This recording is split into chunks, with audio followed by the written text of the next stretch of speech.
Hello everyone, আজি আহিছো মেমহঁতৰ ঘৰত পাৰ্লাৰৰ গোটেই ছোৱালীখিনি আহিছো দুজনীমান অহা নাই বাৰু ফাইনালি মেমহঁতৰ ঘৰ পাই গ'লোহি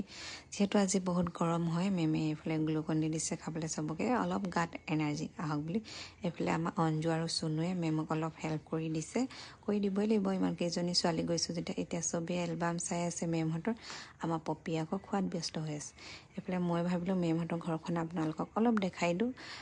ইমান ধুনীয়াকৈ থৈছে এটা বস্তু ইমান ধুনীয়াকৈ থৈছে মই ভিডিও নকৰাকৈ থাকিব নোৱাৰিলোঁ সেইকাৰণে যিমানখিনি পাৰোঁ কৰিলোঁ আৰু গোটেই ঘৰটো মই কৰা নাই এইটো হৈছে ড্ৰয়িং ৰুম হয় এফালে আছে ডাইনিং ৰুম এফালে ভিন্ডো কিবা কামত ব্যস্ত হৈ আছে তেওঁ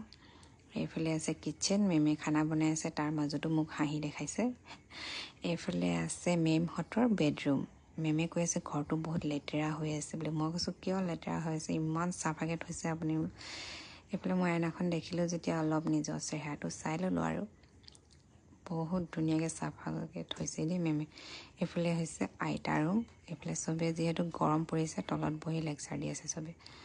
এতিয়া খানা হৈ গ'ল এতিয়া মই চবকে এতিয়া খানা দি দিছোঁ মেমে বনালে চিকেন বিৰিয়ানী আৰু ৰাইতা এইফালে চাটনি চিকেন বিৰিয়ানী ইমান ধুনীয়া বনাইছে আৰু ৰাইতাখিনিও বহুত ধুনীয়া বনাইছে মই চিকেন বিৰিয়ানী ইমানেই ধুনীয়া বনাইছে মই দুবাৰ খাই দিলোঁ সেইবুলি বেছি নাখাওঁ দেই মেমে বনোৱাৰ কাৰণে খাই দিলোঁ আৰু যিহেতু মেম আমাৰ লগত ফ্ৰেণ্ডলি টাইপৰ সেইকাৰণে চবেই নিজে কৈ মেলি খাইছে একদম নিজৰ ঘৰৰ লিখা তেওঁ